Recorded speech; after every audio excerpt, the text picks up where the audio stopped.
Hello दोस्तों, welcome back to my channel. आज के वीडियो में मैं आपको मेरी ऑप्शन बाइंग के अकाउंट की सितंबर मंथ की प्रॉफिट एंड लॉस की स्टेटमेंट शेयर करूंगा।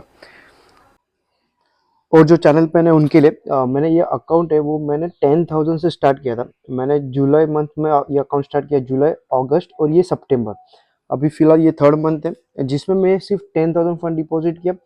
और उसका जो टारगेट है मुझे 1 लाख रुपीज़ करना है, मगर वो जो टारगेट 1 लाख रुपीज़ करना है वो मुझे इमीडिएट नहीं करना है, मुझे वो करना है 6 to 7 मंथ में। ठीक है। ऑलरेडी 2 मंथ में मुझे जो फंड है वो 10,000 से 32,000 तक हो गया। और उसके बाद का जो सितंबर का है मैं आज आपके सामने शेयर करूंगा। ठीक है। जो फर्स्ट 2 मंथ थे जिसमें मैं सिर्फ एक लॉट से ट्रेड कर रहा था, और जैसे मुझे प्रॉफिट हुआ 32,000 के आसपास, मेरा अकाउंट ग्रो हुआ, वैसे मैंने मेरी लॉट साइज है वो 2 से चालू कर दी। ठीक है। तो जब भी एक लॉट पे जब भी मेरा ट्रेड था तभी मेरा एसएल था 2,000 रुपीज के आसपास मेरा एसएल था। और जो टारगेट था वो 4,000 के आसपास था। अभी जो मैं 2 लॉट्स के साथ जो ट्रेड कर रहा हूँ उसमें जो मेरा एसएल है, 2 लॉट में मिलके मुझे 4,000 के आसपास मेरा एसएल जाता है। और जो टारगेट होता है वो 7,500 मैक्सिमम हम लोग टारगेट लेते हैं। 20 to 25 पॉइंट्स का मेरा रिस्क है, और जो टारगेट है वो 60 पॉइंट्स के आसपास मेरा टारगेट है। ठीक है। अगर मैं मल्टीपल लॉट्स मार रहा हूँ तो मेरा हाफ क्वांटिटी होता है वो 40 पॉइंट्स पे मेरा स्क्वायर ऑफ हो जाता है, और जो बची हुई क्वांटिटी वो मैं 60 पॉइंट्स तक वेट करता हूँ। ठीक है। और जो एस एल है वो 20 पॉइंट्स मेरा एस एल रहेगा, या फिर मैक्सिमम 2,000 के आसपास मेरा एस एल पर लॉट के हिसाब से रहेगा। ठीक है। सो वीडियो एंड तक देखो। अगर आप चैनल पर नए हो तो चाहो तो सब्सक्राइब भी सकते हो। और वीडियो में मैं आपको मेरे टोटल ट्रेड बताऊंगा, और उसी के साथ मेरे विनिंग ट्रेड्स कितने थे, मेरे लूजिंग ट्रेड कितने थे, और उसी के साथ मेरा नेट प्रॉफिट कितना हुआ और मेरा विन रेट कितना है मैं आपके सामने शेयर करूंगा। उसी के साथ मेरा रिस्क रिवॉर्ड और मनी मैनेजमेंट के बारे में आपको बताऊंगा। ओके। और जो ट्रेडिंग था वो कम्प्लीटली प्राइस एक्शन बेस्ड था, जिसमें मैं सपोर्ट और रेजिस्टेंस मार्क करता हूँ और उसके हिसाब से मैं ट्रेड लेता हूँ।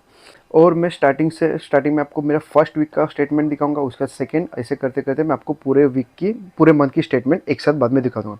ठीक है। तो हम लोग वीडियो को स्टार्ट करते हैं। रिपोर्ट्स में जाके प्रॉफिट एंड लॉस, उसके बाद हम लोग डेट सिलेक्ट करते हैं फर्स्ट फर्स्ट सितंबर से लेके 5 सितंबर। ठीक है। फ्यूचर एंड ऑप्शंस, अगर आप यहाँ पे देखोगे मैंने सितंबर मंथ के फर्स्ट वीक में एक भी ट्रेड नहीं लिया था। जैसे कि अगर आप मेरे पुराने सब्सक्राइबर है या मेरे पुराने वीडियोस देखे तो आपको पता रहेगा कि मैं इंट्रीज बहुत कम लेता हूँ, ताकि मुझे जब भी प्रॉफिट होगा एक अच्छा प्रॉफिट हो सके, और जो मेरा अगर मुझे लॉस हो जाएगा जो महीने में वो एक मिनिमम लॉस हो सके। ठीक है। सो मेरी एंट्री बहुत कम होती है। लास्ट के 2 मंथ में मुझे सिर्फ 6 बार मुझे एंट्री मिली है। जुलाई मंथ में 6 टाइम्स और अगस्त मंथ में 6 टाइम्स। ठीक है। अब भी आपको मैं सेकेंड वीक की दिखा देता हूँ।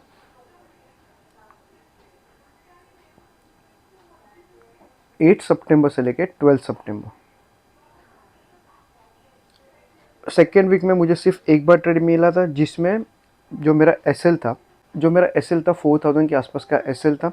और मैं आपको हमेशा बोलता हूँ कि कभी कभी क्या होता है, जब भी आपने 25,200 पे समझो आपने एक डाउन साइड की एंट्री ली, और मेरा समझो एसएल था 25,100। तो कभी कभी क्या होता है, जब भी मार्केट ये लेवल पे 100 पॉइंट्स टच होने के बाद भी क्या होता है, कभी कभी आपका एसएल बहुत छोटा होता है। उसका जो रीज़न है, जब भी आपका विक्स बढ़ता है और मार्केट आपके अगेंस्ट में भी चला जाएगा तो आपको एसएल ज़्यादा बड़ा नहीं लगेगा। ठीक है। सो 2 लॉट पे मैंने, अगर आप यहाँ पे देखोगे 150 क्वांटिटी है, 2 लॉट पे मुझे मेरा एसएल जाने के बाद भी मुझे सिर्फ 2,680 के आसपास का लॉस हो गया। जो मेरी एक्सपेक्टेशन थी 4,000 के आसपास का मेरा लॉस की एक्सपेक्टेशन थी, मगर जो मेरा एसएल हिट हो गया वो सिर्फ 2,680 के आसपास मेरा एसएल चला गया। ठीक है। अभी मैं आपको मेरा थर्ड वीक की स्टेटमेंट दिखा देता हूँ। 15 सितंबर से लेके 19 सितंबर की स्टेटमेंट है, जिसमें मुझे सिर्फ एक ही ट्रेड मिला। जो मेरा सेटअप है, आपको ग्रीन में आने के लिए या आपका बड़ा लॉस कवर करने के लिए मुझे सिर्फ एक प्रॉफिट की ज़रूरत होती है। अगर मुझे एक बार अगर प्रॉफिट मिलता है तो मेरा अकाउंट क्या होता है, एक डायरेक्टली ग्रीन में आ जाता है, या अगर समझे अच्छा खासा लॉस हो जाएगा तो मुझे एक ट्रेड में मेरा अकाउंट है वो ऑलमोस्ट कॉस्ट टू कॉस्ट पे आ जाता है। ठीक है। सो मैंने सिर्फ एक ही ट्रेड लिया था, जिसमें मैंने 2 लॉट के साथ ट्रेड किया था, और मुझे जो टारगेट हुआ वो 5,570 के आसपास मुझे टारगेट मिला। जो टारगेट था 7,500 का टारगेट था, मगर ऑलमोस्ट वहाँ पे 3:15 का ऑलमोस्ट टाइम हो गया था और मार्केट मेरे तरफ जा नहीं रहा था। सो मैंने मेरी पोजीशन है वो 557 पे ऑटो स्क्वायर ऑफ होगी या स्क्वायर ऑफ होगी, मुझे अभी एग्जैक्टली याद नहीं आ रहा है। अगर आप चाहो तो मेरा वीडियो देख सकते हैं, मैंने वीडियो ऑलरेडी अपलोड किया है, ठीक है। सो फर्स्ट वीक में मैं कॉस्ट टू कॉस्ट गया क्योंकि नो ट्रेड था। सेकेंड वीक में मुझे 2006 या 700 के आसपास का लॉस हो गया, और थर्ड वीक में मुझे डायरेक्टली 5500 के आसपास प्रॉफिट हुआ, ठीक है। सो मैं क्या हुआ, मैं डायरेक्टली 3000 के प्रॉफिट में चला गया। जैसे कि मैं बोलता हूँ कि मुझे ऑप्शन बाइंग के अकाउंट में अगर मुझे प्रॉफिट में आना है तो मुझे एक ट्रेड इनफ है, ठीक है। अभी मैं आपको मेरी फोर्थ वीक की स्टेटमेंट दिखाता हूँ। मैं फोर्थ वीक में मेरे से एक मिस्टेक होगी, क्योंकि मेरे अगर मुझे लगा था कि मेरे सेटअप में ट्रेड बैठा, मगर मेरे सेटअप में ट्रेड नहीं बैठा था। मैंने एंट्री ली और जब भी जैसे मैंने देखा कि मेरे सेटअप में ट्रेड बैठा नहीं है, सो मैंने मेरी पोजीशन है वो इमीडिएटली स्क्वायर ऑफ कर दी। मैंने मेरा एसएल जाने का वेट नहीं किया। अगर एसएल जाने का वेट करता तो मेरा 4000 का भी एसएल चला जाता, ठीक है। अभी मैं आपको एक बार स्टेटमेंट दिखा देता हूँ, बाद में आपको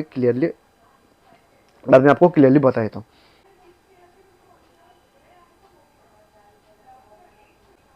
अभी 11 सितंबर से लेके 26 सितंबर की स्टेटमेंट है। एक काम करता हूँ, मैं 30 तक कर देता हूँ क्योंकि मैंने 2 दिन ट्रेड ही नहीं किया, ठीक है। अगर आप यहाँ पे देखोगे, यहाँ से मेरे से बहुत सारी मिस्टेक हो चुकी है। जो फर्स्ट एसएल था वो कम्प्लीटली एसएल गया था। जैसे कि मैं बोलता हूँ कि कभी कभी एसएल छोटा हो जाता है अपने आप। मैं मेरे एसएल तक रुका, 4000 की एक्सपेक्टेशन थी, सो वहाँ पे मेरा एसएल कम हो गया। मगर कभी कभी क्या होता है, आपका मेरा एसएल था 4000 का एसएल था, सो उसमें क्या होता है, कभी कभी आपका विक्स ड्रॉप होगा तो आपको 500 या 600 से आपको एक्स्ट्रा एसएल भी देना पड़ता है। वही अगर आप सेकेंड में देखोगे 23 सितंबर को मुझे 5100 के आसपास का एसएल हो गया। मतलब ऑलमोस्ट मेरा 1000 रुपीज़ एक्स्ट्रा चला गया क्योंकि विक्स ड्रॉप हो गया। मेरा प्रीमियम आते आते मेरे लेवल पे आते आते मेरा एसएल ज़्यादा चला गया, ठीक है। और थर्ड वीक में मुझे सेम 880 के आसपास का एसएल चला गया। और जो 25 को था, जो मैंने बोल रहा था कि मैंने मेरे सेटअप में ट्रेड बैठा नहीं था, मगर ऑलरेडी 3 दिन सेटअप में ट्रेड बैठा तो मेरे ध्यान में नहीं था। मैंने डायरेक्टली एंट्री ले ली ब्रेक होने के बाद, लेवर ब्रेक होने के बाद। और जैसे मैंने देखा कि मेरे सेटअप में ट्रेड नहीं था तो मैंने मेरी पोजीशन है वो इमीडिएटली स्क्वायर ऑफ हो गई। उसमें मुझे 2500 के आसपास का लॉस हो गया। अगर समझो मैं वहाँ पे एसएल का वेट करता तो मुझे 4000 का आसपास लॉस हो जाता। और मैं जैसे बोल रहा हूँ कि ये चारों में अगर कवर करके अगर मुझे एक भी दिन में अगर मुझे ट्रेड मिलता है, वहाँ पे अगर आप देखोगे तो 26 को मुझे 6500 के आसपास का प्रॉफिट हुआ है, ठीक है। मतलब ये बैक टू बैक मेरे 4 एसएल चले गए, जिसमें एक एसएल मेरा बड़ा था, एक एसएल मेरा अननेसेसरी था। अगर मेरा वो लॉस अगर एक प्रॉफिट भी देखोगे तो 6500 के आसपास मुझे एक इसमें प्रॉफिट हुआ है, ठीक है। सो अगर आप ओवरऑल भी अगर मेरा प्रॉफिट मेरा पोजीशन देखोगे तो मैं वही बोलता हूँ कि आपका एसएल है ना, आपके टारगेट से हमेशा छोटा होना चाहिए। ये सेकेंड डे मेरा 5100 का एसएल चला गया क्योंकि विक्स ड्रॉप हो गया। मगर अगर आप देखोगे जो एसएल है वो मेरे टारगेट से बड़ा है क्या, तो मेरे टारगेट से एसएल बड़ा कभी नहीं हो सकता। सो अगर आप रिस्क रिवॉर्ड अगर मेंटेन रखोगे तो आपको लॉन्ग रन में काम आएगा। अगर आप मेरे ओवरऑल पोजीशन देखोगे 1 सितंबर से लेकर 30 सितंबर की, तो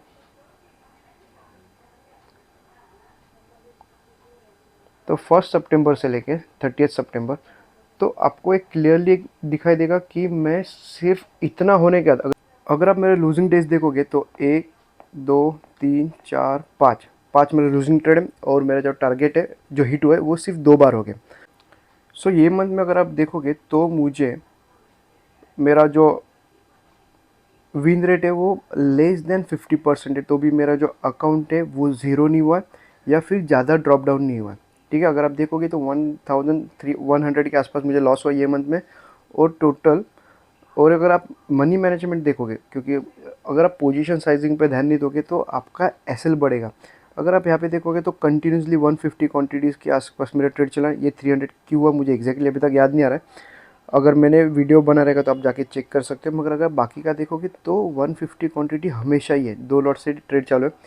मैं आपको जुलाई और अगस्त मंथ की भी स्टेटमेंट दिखा देता हूँ, क्योंकि जो मैंने फ़ंड यूज़ किया था 10,000 फ़ंड यूज़ किया था ये अकाउंट में, और अभी जो पोजीशन चालू है वो भी फिलहाल 32,000 के प्रॉफिट में चल रही है, ठीक है। जैसे मैं बोल रहा हूँ कि मुझे 10,000 से 1 लाख का जो ट्रेड है वो मुझे 1 मंथ में या 2 मंथ में कंप्लीट नहीं करना है। मुझे ऑलरेडी उसमें 6 से 7 महीना टाइम लगे। अगर 6-7 मंथ्स में अगर 10,000 से अगर 1 लाख का मुझे टारगेट कंप्लीट होता है तो उसमें मैं खुश हूँ, ठीक है। क्योंकि फर्स्ट और सेकेंड मंथ में मैंने सिर्फ एक लॉट से ट्रेड किया था, जब भी मेरा अकाउंट डबल हो गया, ट्रिपल हो गया, 10,000 फंड से 30,000 हो गया, तभी मैंने मेरी लॉट साइज पोजीशन साइजिंग बढ़ा दी।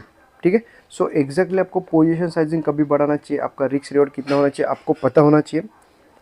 ठीक है, मैं अभी आपको मेरी लास्ट के जुलाई से लेके सितंबर की पोजीशन एक बार दिखा देता हूँ।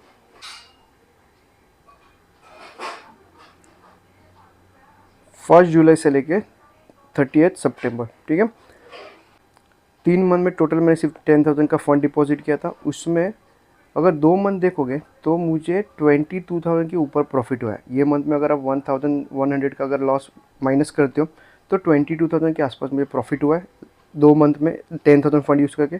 जुलाई मंथ में अगर आप मेरे एक्यूरेसी देखोगे तो सिर्फ 50% की मेरी एक्यूरेसी है विनिंग रेट, तो भी मैं मेरा अकाउंट है वो 80% के आसपास के ROI में मैंने बुक किया। ठीक है, अगस्त मंथ की अगर आप देखोगे तो मेरा सिर्फ एक SL गया और बाकी के 1 2 3 4 5 मेरे विनिंग ट्रेड थे और एक सिर्फ लूजिंग ट्रेड था, मतलब ऑलमोस्ट 90% के आसपास की एक्यूरेसी हुई। ठीक है, और ये मंथ में अगर आप देखोगे तो ऑलरेडी मेरे 50% के आसपास की एक्यूरेसी।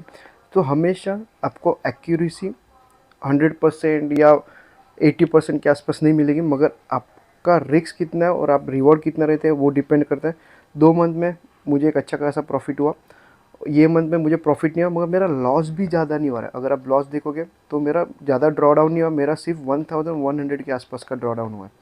ठीक है, और मैं ऑलरेडी 40,000 के प्रॉफिट में चला गया था ये ट्रेड पकड़ के सेकेंड वीक का, और उसके बाद मैं जो लॉस हो गया वो बाद में लॉस हुआ। ठीक है, और जो सेम ट्रेड था ऑप्शन सेलिंग का भी और ऑप्शन बाइंग का भी मैं मेरे प्रीमियम मेंबर ग्रुप के साथ शेयर करता हूँ। जो मैं खुद ट्रेड लेता हूँ वो इस ट्रेड में मेरे प्रीमियम मेंबर ग्रुप के साथ शेयर करता हूँ। ठीक है, अगर आपको भी मेरा प्रीमियम मेंबर ग्रुप ज्वाइन करना है, स्क्रीन पे व्हाट्सअप नंबर दिखता रहेगा या डिस्क्रिप्शन में व्हाट्सअप नंबर है, आप चाहो तो मुझे व्हाट्सअप भी कर सकते हो। और ये मंथ में जो मुझे लॉस हो गया, मतलब इसका मतलब मेरे प्रीमियम मेंबर्स लोग को भी कुछ सीखने नहीं मिलेगा, क्योंकि जो प्रीमियम मेंबर ग्रुप है वो सिर्फ और सिर्फ लर्निंग पर्पज़ के लिए। सो ये मंथ में जो मैंने प्रीमियम उन लोग के उनसे जो कलेक्ट किया था, मैं उनको 60% प्रीमियम में उनको रिटर्न देने वाला हूँ। मतलब ही मैं नेक्स्ट मंथ में कैरी फॉरवर्ड करूँगा, क्योंकि जो मैं करता हूँ, मैं खुद जो ट्रेड लेता हूँ वही ट्रेड मैं आपके सामने शेयर करता हूँ।